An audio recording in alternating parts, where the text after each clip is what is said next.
이제 6월달이 시작이 되고 6월 한 중순 말 되면은 장마가 옵니다. 장마가 오면은 시골 제가 태어났던 그 동네는 이 장마가 오면은 이 강에 이 다리가 안전뱅이 다리가 놓여져 있습니다. 그게 이제 일제시대 때 만든 다리죠. 길이가 한 100m 정도, 강폭이 한 100m 정도 되는 큰 강이죠. 그렇게 장마가 되면 비가 며칠씩 내리기 때문에 이 안전뱅이 다리가 금방 넘쳐버려요. 그러면 수업을 하다가도 집으로 돌아가기도 하고, 이제 7월달 되면은 이 푸사가가, 이 강변에 과수원이 있는데 이 과수원의 푸사가가 이제 열립니다. 그러면 그게 태풍이나 이 장맛비에 맞아서 이게 떨어져 가지고 이 강물을 따라서 이게 쭉 이렇게 푸사가가 흘러내려오는 거예요. 그러면 아이들이 집에 가다가 그 작은 이 아직 씌어서 먹지도 못하는 그 푸사가를 주워 먹으려고 그 강물이 넘쳐있는 그 다리 위로 막 달려가는 거죠. 얼마나 위험한지 모릅니다. 그런데 저희 한 3, 4년 정도, 지금부터 한 근 50년 가깝죠. 어느 아이가 그 사과를 주워 먹으러 갔다가 이 강물이 휩쓸려서 그 소용돌이 치는 거기 아이가 빨리 들어간 거예요. 그 장면을 보고 2살 많은 형이 그 동생을 구하러 들어갔습니다. 형도 또 그 소용돌이 계속 떠내려가지는 않고 그 소용돌이 계속 물살을 따라서 도는 거죠. 그런데 그 물살은 세고 깊어서 저희 같은 10살, 11살 된 애들이 감히 거기로 들어가지를 못하는 거죠. 그래서 소리를 지르면서 사람을 살려달라고 막 강둑에서 저희들은 소리를 지르고 그 소리를 어느 아저씨가 들은 거예요. 그래서 그 아저씨는 우리보다 훨씬 크고 또 긴 우산을 가지고 있는 거예요. 그리고 물에 들어가서 우산을 내밀어 가지고 그 두 아이를 구원해낸 거예요. 그 이후에는 어떤 일이 있는 거니까 이 두 아이가 명절만 되면 그 10살, 11살 되는 애들이 설 추석 명절만 되면은 딱 선물을 사가지고 그 아저씨 집에 1년에 2번씩 인사하러 가는 거예요. 그러니까 저희들이 어릴 때부터 그 인사하는 것을 봤는데 20살 될 때까지, 어른이 될 때까지 하는 것을 봤습니다. 지금 하는지는 모르겠습니다. 또 그 아저씨가 지금 그 아저씨 지금 살아 있습니다. 저희 아버지 집 앞집이에요. 그러니까 육신의 생명을 구원해 준 인간을 향해서도 그 은혜를 잊지 못해서 1년에 2차례씩 선물을 사가지고 그 어린아이가 장성한 어른이 되기까지 꼬박꼬박 찾아가서 그때가 감사하다고 그렇게 하는 그것을 봤습니다.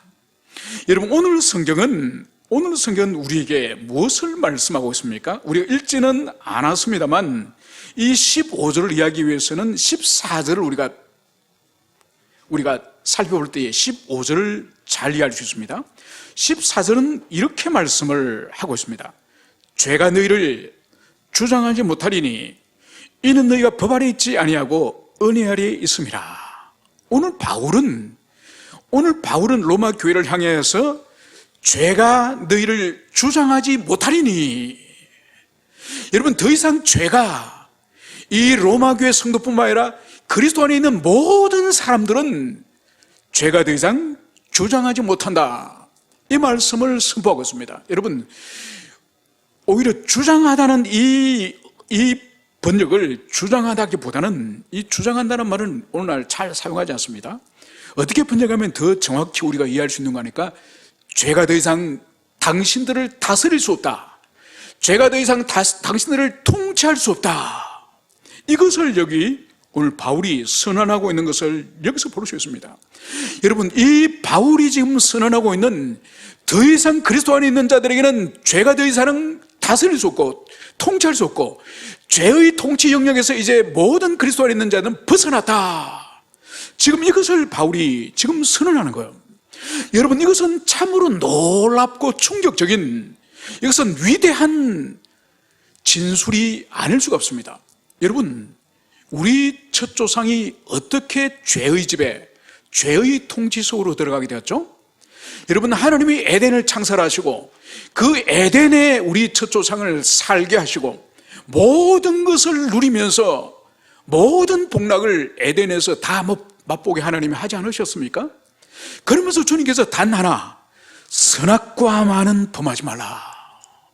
그러면서 주님께서 바로 이 아담이 하나님의 말씀을 신뢰하고 하나님을 믿는 자로 주님이 그렇게 창조하지 않으셨습니까? 그런데 뱀이 나타나서 뭘 말했습니까? 하나님의 말씀 믿지 말고, 하나님 말 믿지 말고 내 말을 믿어라. 내 말을 믿으면 너희들이 선악과를 먹으면 너희들이 죽지 않고 바로 너희들이 하나님과 대등한 존재, 너희들이 신적인 존재가 될 것이다. 여러분, 여기에서 아담은 믿음의 대상을 결정해야 됩니다. 믿음의 대상을 하나님을 믿어야 될지 사단의 말을 믿어야 될지, 이 두 양당 간의 결정에 이 기로에 이 아담이 서지 않았습니까? 결국 누구를 믿기로 아담은 결정했습니까? 사단을 믿기로 결정했죠. 사단을 믿기로 결정하면 하나님을 믿지 않기로 결정한 거지 않습니까? 그죠? 여러분, 그래서 히브리서에서 믿음이 없이는 하나님을 기쁘시게 하지 못하나니, 여러분, 하나님 앞에 믿음이 없는 자는 하나님 앞에 저주받은 자요, 하나님을 적대시하는, 하나님을 원수로 여기는 거예요. 여러분, 그래서 보세요. 이스라엘 백성들이 가나안 땅에서 왜 가나안 땅을 향해서 그렇게 달려가다가 너희들은 가나안 땅으로 들어갈 수 없다, 한 명도 들어갈 수 없다, 다 광야에서 죽을 것이다. 여러분, 주님이 이렇게 선언하신 이유가, 근거가 뭔가요? 바로 이스라엘 백성들이 하나님을 믿지 않았기 때문에. 그렇게 주님께서 이스라엘 백성들을 출애굽하여서 광야까지, 시내산까지, 이제 가나안 눈앞에까지 이끌어왔는데 다시 애굽으로 돌아가자, 모세와 하나님 말고 다시 새로운 지도자를 세워서 애굽으로 다시 돌아가자. 여러분, 하나님은 이집트의 노예로부터 해방시켜서 자유인을 만들었는데 이제 이 자유인 싫다, 차라리 이집트의 파라오의 노예가 더 좋다, 이집트로 돌아가자. 여러분, 이게 바로 뭐죠? 믿음이요, 믿음이. 여러분, 믿음이 없는 아담과 하와를 에덴으로부터 추방시키듯이 믿음이 없는 자는 가나안 땅에 들어갈 자격이 없는 거예요. 믿음이 없는 자는 에덴에 살 자격이 없는 것처럼 믿음이 없는 자는 가나안 땅을 누릴 자격이 없는 거죠. 그래서 믿음이 있는 여호수아 갈렙 두 사람만 살려두고 나머지 모두 20살 이상의 사람들이 광야에서 죽임을 당했죠. 여러분, 오늘 주님께서는 바울을 통해서 더 이상 인류의 그 긴 세월, 아담 이후로부터 그 길고 긴 세월 동안에 우리 인생들은 죄의 통치, 죄의 지배를 벗어날 수 없었던 그 운명적 삶을 드디어 오늘 바울은 뭐라 그럽니까? 더 이상 죄는 당신들을 더 이상 통치할 수 없다. 여러분, 이것이 얼마나 복된 소식이요, 얼마나 기쁜 소식이요, 위대한 소식이요, 충격적인 소식이요, 얼마나 기쁘고 감사한 일입니까? 여러분, 그래서 우리가 정말로 십자가 복음에 대한 깊은 감격과 그 감사와 기쁨이 우리에게 진짜 있는지, 이것을 우리가 돌아봐야 됩니다. 여러분, 참으로 그리스도 예수의 십자가를 경험하고 그 십자가의 은총에 현재적으로 경험하고 있는 사람은, 그 사람은 그 은총을 경험하기 이전에 그 자아와 다른 사람이에요. 완전히 다른 사람이에요. 물론 육체는 그대로죠. 뭐 외모가 더 예뻐진다든지, 키가 커진다든지, 몸매가 날씬해진다든지, 배가 들어간다든지, 이것이 새로운 피조물의 의미가 아닙니다. 완전히 우리 인격과 자아가 옛날과는 완전히 결별된 새로운 자아, 새로운 인격이 우리 내면 속에 자리 잡은 이것을 새로운 피조물이라고 그런 거예요.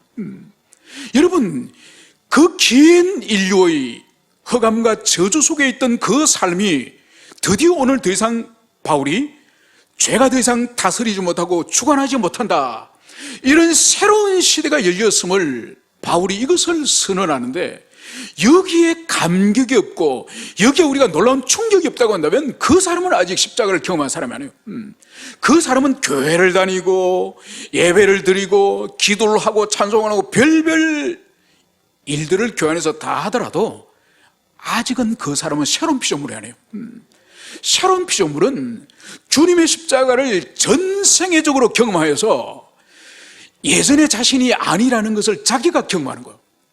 자기 자신이 아는 거예요. 난 옛날에 내가 아니야. 옛날에 그 인간이 난 아니야. 나는 주님의 십자가를 경험했기 때문에, 그래서 인류의 이 모든 죄가 이제는 죄의 통치가 단절된 것처럼 내 인생에도 죄가 나를 주관하고 나를 다스리던 그 옛날에 내 자신은 죽어서 나는 이제 하나님이 다스리는 존재야. 이런 감격과 이런 확신이 있는 사람이, 그 사람이 리얼 크리스찬이에요. 리얼 크리스찬. 여러분, 얼마나 교회 안에 껍데기만 크리스찬이 많은지 몰라요. 여러분, 그렇기 때문에 오늘 바울이 진술한 이 이후의 문제도 사실은 그 문제예요. 출발이 그거예요. 여러분, 출발도 하지 않은 사람에게 죄와 싸우라 그러고 자기 속에 있는 내면의 욕망과 싸우고, 여러분, 불가능한 거예요. 그래서 신용만 하는 거예요. 신용만 하는 거죠. 그러면서 오늘 바울은 왜 이제 죄가 우리를 주장하지 못하느냐, 바로 이는 너희가 법 아래에 있지 아니하고 은혜 아래에 있음이라. 이제 그리스도 안에 있는 사람들은 더 이상 율법 아래에 매여 있는 인생들이 아니라 하나님의 은총, 하나님의 은혜 안에 있는 자다, 이것을 말하고 있는 것이죠. 여러분, 이것이 바로 뭐죠? 더 이상 율법의 행위가 아닌 주님께서 십자가 죽으시고 부활하신 주님의 십자가 보혈의 그 공로를 마음으로 믿는 자들에게 믿음을 통해서 의롭게 된다고 하는 이 복음의 대의, 이것이 우리에게 의를 가져다 주기 때문에 이제는 우리가 더 이상 흑암 속에 사는 그런 시대가 아니다, 이것을 바울이 여기서 말하고 있습니다. 그래서 우리는 그리스도 안에 있다고 한다면 누구도 이제는 죄의 지배, 죄의 통치를 받지 않는 그런 인생을 살아갈 수 있다, 이것을 바울이 여기서 말씀을 하고 있습니다. 그러면서 오늘 본문 15절에서는 이렇게 말하는 거죠. 그런즉 어찌하리요? 우리가 법 아래에 있지 아니하고 은혜 아래에 있으니 죄를 지으리요? 그럴 수 없느니라. 여러분, 이것은 오늘 바울의 역설적인 질문입니다. 역설적인 질문. 바로 바울의 이 가르침, 믿음을 통해서 의롭게 되는 이신칭의의 교리, 이신칭의에 대해서 오해하는 사람들이 있다는 거죠. 그러니까 믿음을 통해서 이미 의롭게 되었고 더 이상 율법이 주관하지 못하고 은혜의 그런 삶을 살기 때문에 이미 죄는 다 용서받은 것이 아닌가. 그래서 과거에 우리 지은 죄도 용서받았고 지금 내가 짓고 있는 죄도 용서받았고 미래 죄도 다 용서를 받았으니 이제는 우리에게 죄 지은 것은 어차피 용서받았기 때문에 이거는 죄 지어도 이제는 구원과 아무 상관없다. 여러분, 이것을 당당히 말하는 사람 없습니다. 다른 사람에게 죄 지어도 돼, 구원과 상관없어, 이제 이렇게 말하지는 않습니다. 그런데 문제는 이 이신칭의 교리를 우리 내면의 자아가, 우리 내면이 우리 자신을 향해서 우리의 타락과 우리 범죄와 우리 죄의 불순종에 대해서 합리화시키는 근거로 이것을 사용하는 거예요. 야, 이미 죄를 우리가 용서받았잖아. 이미 주님께서 이제 율법 아래 있지 않고 은혜 아래 있다 그러시면서 더 이상 정죄함이 없다 그러셨잖아. 이미 우리는 용서를 받아서. 그러니 이거 한 번 정도는 아무것도 아니야. 다 용서받은 거야.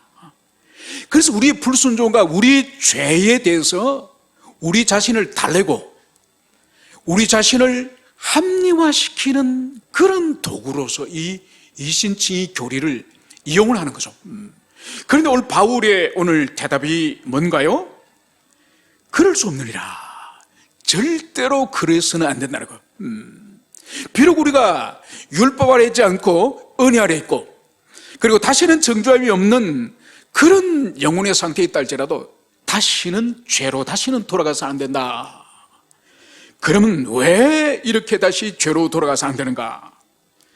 오늘 16절에서는 너희 자신을 종으로 내어줘 누구에게 순종하든지 그 순종함을 받는 자의 종이 되는 줄을 너희가 알지니라. 여러분, 너희 자신을 종에게 내어주어서 누구에게 순종하든지 그 순종함을 받는 자의 종이 되는 줄 너희가 알지 못하느냐. 여러분, 군대에 가면은 겨울에 이 군복이 이게 얇기 때문에 이 야전상이 밖에 이 녹색처럼 생긴 이 깔깔이라는 옷이 있습니다. 혹시 들어보셨습니까? 이 깔깔이. 여러분, 이 깔깔이를 입으면 이 겨울에 이 양재 바른데 군인들이 쫙 이렇게 앉아가 햇빛을 쬐거든요. 이 깔깔이를 입고, 이제 주로 이제 평일날은 그렇게 못하겠죠. 주일날. 다 이제 쉬는 날, 토요일 오후라든지 이 주일날. 다 이 깔깔이를 입고 이렇게 양재 바른데 딱 앉아가 군인들이 이 햇빛을 쬐입니다. 그러면은 머리 다 짧게 자르죠. 깔깔이 입었죠. 누가 병장이 누가 쫄병인지 아무도 몰라요. 그런데 어떻게 알 수 있을까요? 경례하는 사람이 쫄병입니다. 그리고 경례하더라도 손 안 올리는 그 사람이 높은 사람이에요. 단순한 거예요. 그러니까 누구를 보고 다 깔깔이를 입어서 누가 병장이고 일병인지 모르는데 경례하는 그 사람이 쫄병이에요. 경례받고 머리 끄덕끄덕 그런 그 인간이 고참이에요. 오늘 여기서 바울이 정확히 이야기를 하죠. 바로 누구에게든지 누구의 순종하든 순종함을 받는 자의 종이 된다. 여러분, 그래서 오늘 바울은 의의 종으로, 죄의 종으로 사망에 이르고 혹은 순종의 종으로 의에 이르니라. 그 사람이 예수를 믿고 나서 하나님의 자녀가 됐다고 말하면서도 계속 죄에게 가서 자꾸 종지를, 죄에 자꾸 넘어지고 죄를 섬기고, 여러분, 그 사람은 여전히 죄의 지배 아래 있는 사람입니다. 그런데 오늘 바울은 순종의 종으로 살아가는 자들에게는 바로 사망에 이르는 것이 아니라 죽음에 이르는 것이 아니라 의에 이른다. 그것을 여기서 말씀을 하고 있습니다. 여러분, 그래서 결국은 우리 존재가 하나님의 자녀냐 아니면 죄와 사망의 자녀는 결국은 뭐로 결정되느냐? 우리 삶을 통해서 증명되어지는 거예요. 삶을 통해서. 그래서 우리의 순종이 죄를 향한 순종이냐 하나님의 말씀과 하나님을 향한 순종이냐, 그것을 통해서 내가 지금 하나님의 종이냐 죄의 종이냐, 그것이 명백하게 밝혀지는 그것을 우리가 알 수 있습니다. 그러면서 바울은 17절에 또 이렇게 말씀을 하고 있습니다. 하나님께 감사하리로다. 바울은 지금 하나님께 감사합니다. 무엇을 감사하느냐? 너희가 본래 죄의 종이더니 너희에게 전하여 준 바 교훈의 본을 마음으로 순종하여 죄로부터 해방되어 의에게 종이 되니라. 오늘 바울은 로마 교회 성도를 향해서 감사하는 마음을 가지고 있습니다. 그 감사 이유가 바로 뭐죠? 원래 로마 교회 성도 여러분들도 원래는 죄의 종이었다는 거죠. 여러분들이 그리스도 예수를 영접하기 전에, 하나님의 자녀가 되기 전에 원래 여러분들의 이 토대는, 출처는, 여러분의 고향은 죄라는 거죠. 죄. 여러분의 고향은 원래 죄로부터 출발했는데, 그런데 너희들이 어떻게 했다고요? 너희에게 전해준 바 바로 교훈의 본을 마음으로 순종하여. 여러분, 이 로마 교회를 향해서 누군가 교훈의 본, 이것은 하나님의 말씀을 말합니다. 성도들이 마땅히 살아야 될, 순종해야 될 주님의 이 계명, 이 진리를 말합니다. 그 교훈의 본을 마음으로 순종하여 바로 죄로부터 해방되어서 너희들이 이제 의의 종이 되었기 때문에 내가 하나님께 감사합니다. 이 이야기를 오늘 바울이 여기서 하고 있습니다. 여러분, 여기서 우리가 좀 주목할 것이 있는데, 첫째는 우리가 바울이 지금 건면하고 있는 것처럼 로마 교회의 뿌리는, 원래 그들의 이 고향은 죄입니다. 죄. 원래 죄의 종이에요.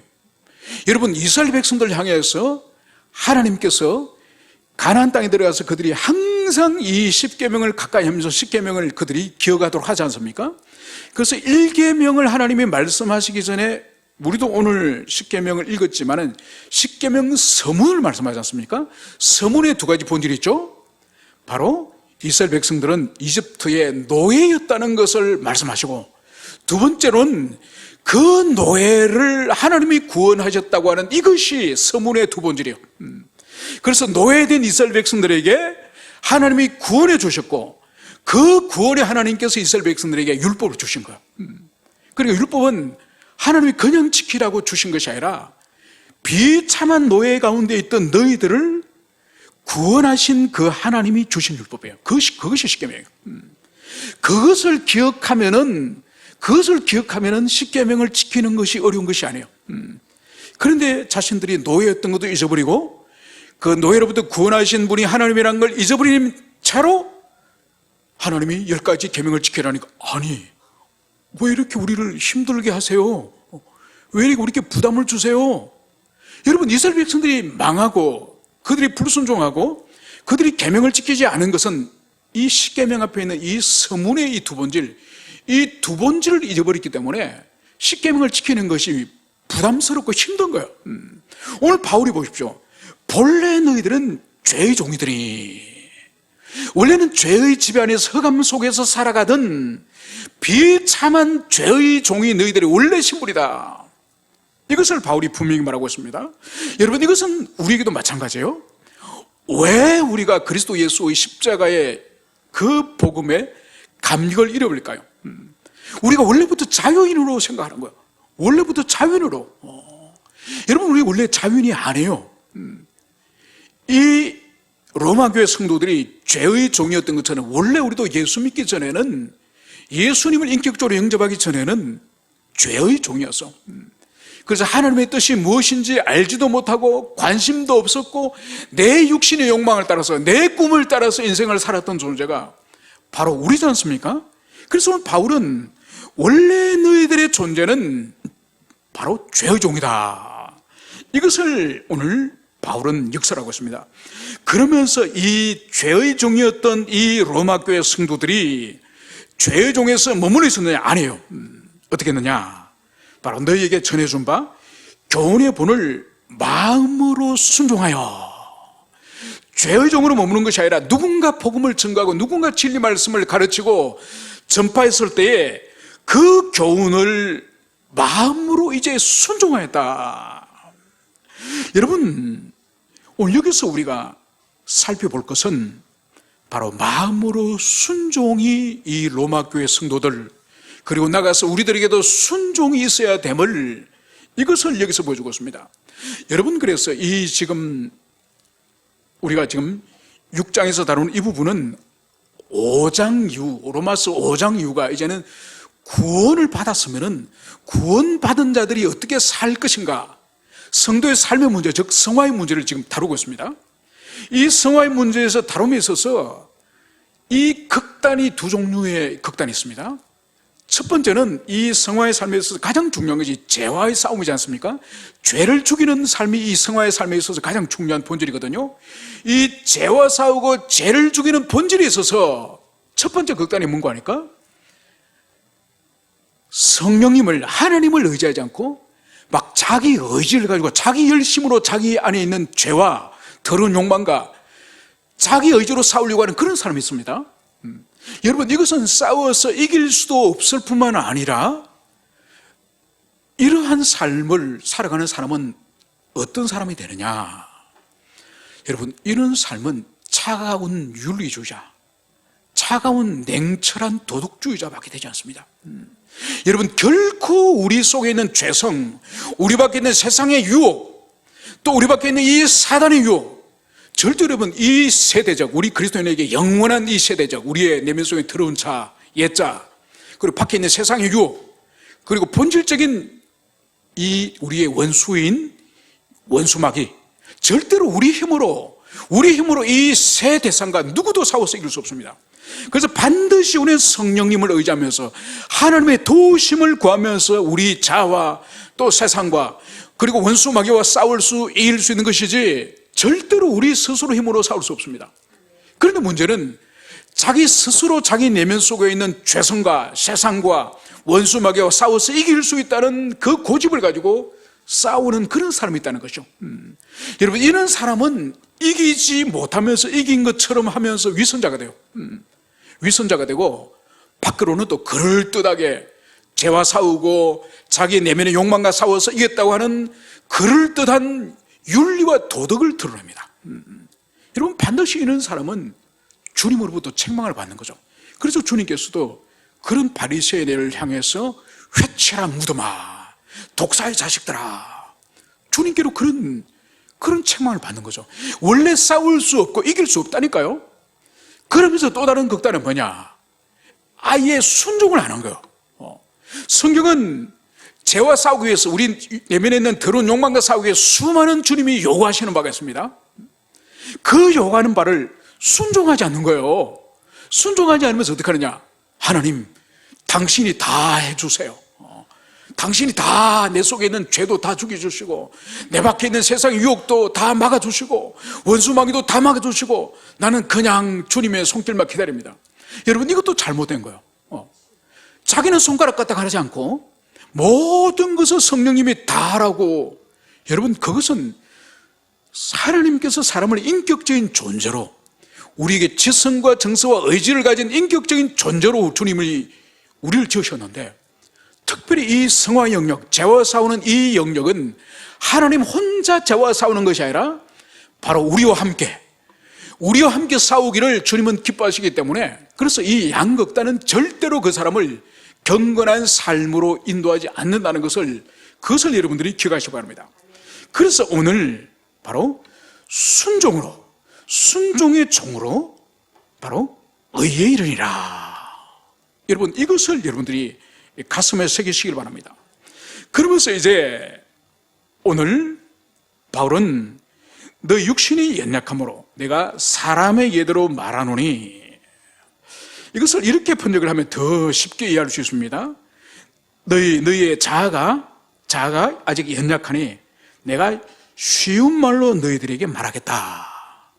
이해하기 쉬운 말로 너희들에게 말하겠다. 그러면서 또 반복되는 말씀입니다.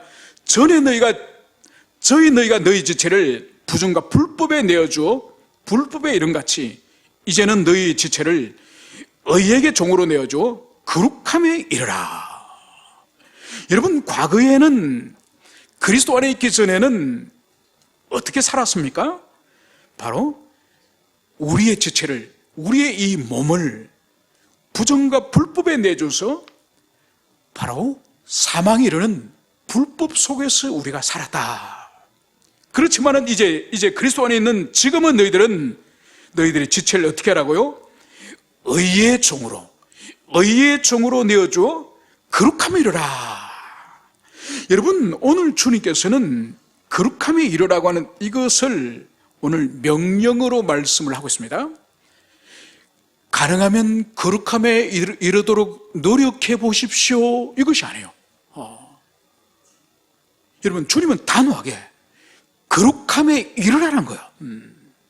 그러니까 과거의 그런 우리 육체를 부정과 불법에 내줘서 사망에 떨어졌다고 한다면은, 이제는 우리 지체를 의의 종으로, 하나님의 종으로, 의의 종으로 내어줘서 이제는 우리를 어떻게 하라고요? 거룩하게 살아라. 여러분, 거룩하게 사는 것은 이제는 선택사항이 아니에요. 선택사항이 아니에요. 이것은 필히 우리 그리스도인을 한다면은 반드시 거룩하게 살 것을 오늘 주님께서는 이것을 말씀하는 거죠. 여러분, 그래서 보세요. 구약 레위기에서도 이 하나님께서 이스라엘 백성들에게 뭘 가르쳐 주셨죠? 내가 거룩하니 너희들도 거룩하라.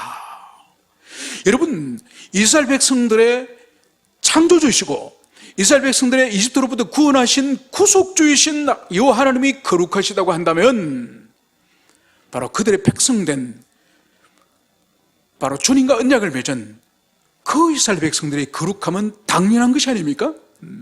그래서 주님께서는 거룩함이 없이는 나를 볼 수 없다. 여러분, 그렇게까지 주님이 말씀하시는 거죠.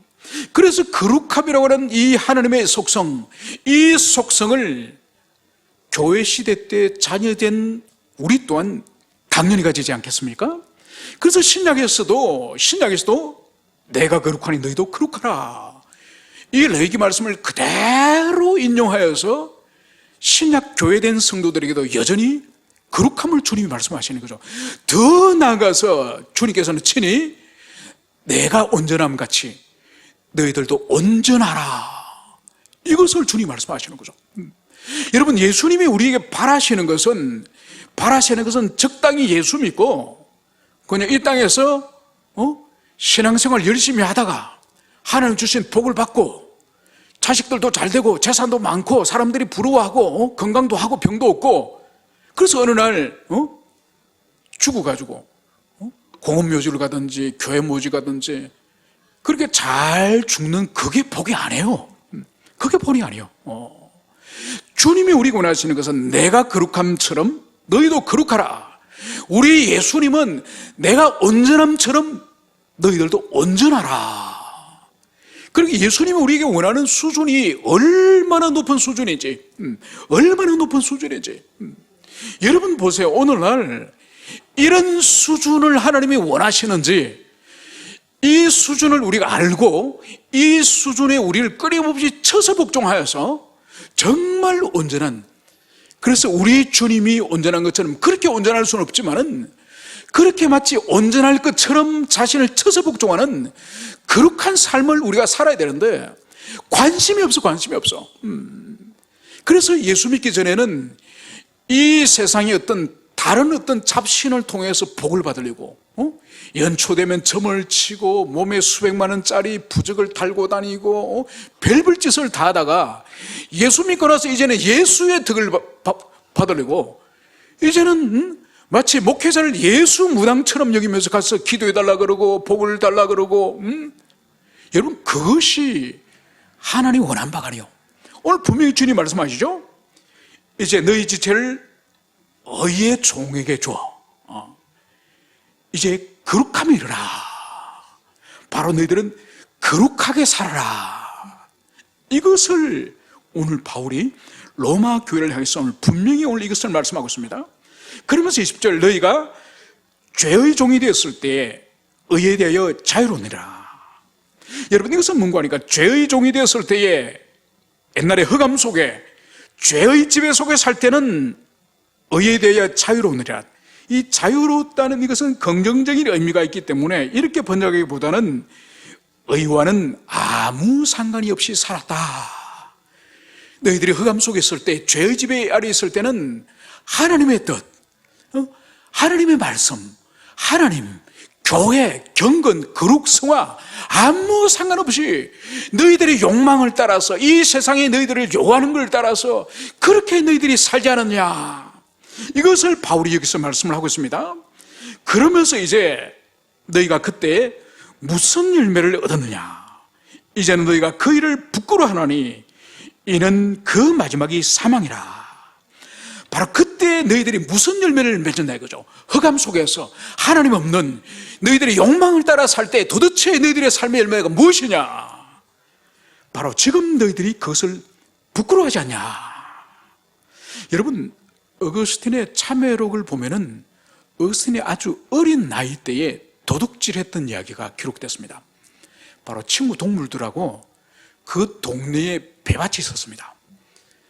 그러니까 배가 다 탐스럽게 크고 다 익은 것을 친구들이 따먹은 것이 아니라 아직 익지도 않은 풋배, 그것을 따가 먹지도 않고 그것을 따서 버리는.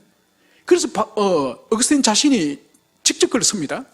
우리들이 이것이 먹고 싶어서 딴 것이 아니라 바로 우리 속에 있는 이 도둑질하고 싶은 이 탐욕스러운 그 악이 바로 먹을 수도 없고 그것을 따서 우리에게 어떠한 유익도 없고 아무런 이익을 누리지 않는 건데도 그것을 그냥 따서 장난삼아 버렸다. 여러분, 그때는 동네 친구들까지 하고 이 어거스틴이 어울려 다니면서 웃으면서 키득거리면서 거짓을 했겠죠.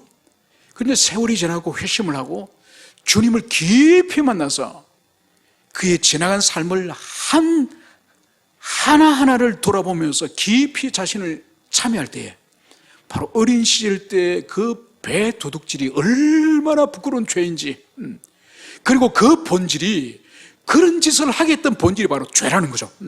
먹지도 못하고 아무 유익도 없는 그것을 따는 그 인간의 내면 속에 있는 그 악, 그 죄악, 그것을 어린 시절부터 자기 속에 그것이 있었다.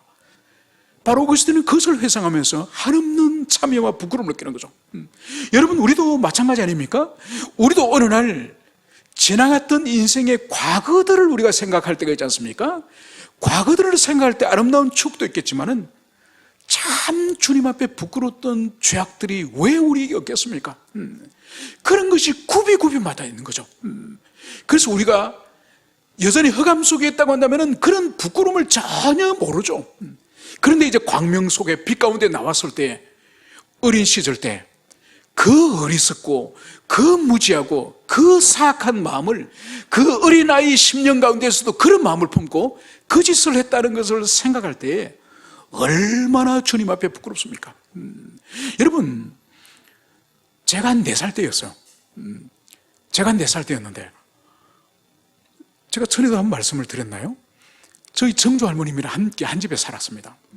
정조 할머님이 제가 어릴 때 아주 이렇게 꾀가 많고 이 어른들을 뺨을 치듯이 이렇게 좀 못된 짓을 좀 잘했습니다. 그러니까 정조 할머니가 계시니까 수많은 친척들이 과자를 사오세요. 할머니 드리려고, 사탕 이런 걸. 그럼 이거를 할머니 장롱을 뒤져가 제가 꼭 그것을 몰래 먹습니다. 할머니가 제가 훔친 줄 알고 저를 계속 혼을 내는 거예요. 한 번은 제가 할머니가 방에 계시는데 딱 들어가니까 제 사촌 여동생이 있거든요. 연옥이라는 여동생이 있습니다. 저는 씨라고 연옥이를 좋아하는 거예요. 그래 제가 딱 들어가니까 할머니가 연옥이 왔냐? 이러시는 거예요. 할머니가 94세였거든요. 눈이 어두웠어요. 그래서 제가 목소리를 딱 바꿔가지고, 여동생 목소리를 바꿔가지고, 네 할머니 연옥이 왔습니다 이렇게 말한 거예요. 그래 할머니 기다려 말하는 거예요. 근데 절대로 순우한테 말하지 말고. 그러면서 할머니가 막 장롱을 뒤지더니 사탕을 주면서 나가다가 순우 만남이 뺏길지 모르니까 조심해서 나가라고. 그래서 저희 그걸 주는 거예요. 제가 그걸 맛있게 먹었죠. 며칠 지나고 그것이 들켰습니다. 들켰는데, 그러니까 고모님이나 뭐 아버지 삼촌한테 혼이 엄청 났죠. 그러고 난 이 4살 된 애가 어떻게 하면 정조 할머니에게 복수를 할까? 정조 할머니 눈이 어두워가지고 이 지팡이가 있어야 화장실도 가고 이 마루에 나갈 수 있어요. 그래 제 머리에 번개불까지 번쩍하면서, 맞아, 이 할머니 지팡이를 숨기면 할머니가 꼼짝 못할 거야. 여러분, 그래가지고 제가 4살 때 할머니 지팡이를 숨겼지 않습니까? 그 다음에 아버지한테 엄청 맞았죠. 여러분, 그 작은 아이에도 이 보복하고 싶어하는, 자기를 미워하는 사람에 대해서 보복하고 싶어하는 이 악한 마음이 이 어린아이가 되는 거예요. 여러분, 그래서 우리가 지나간 우리 인생을 뒤돌아볼 때에 어둠 속에 또 살았던 삶 가운데에 얼마나 부끄러운 죄악이 많은지 모릅니다.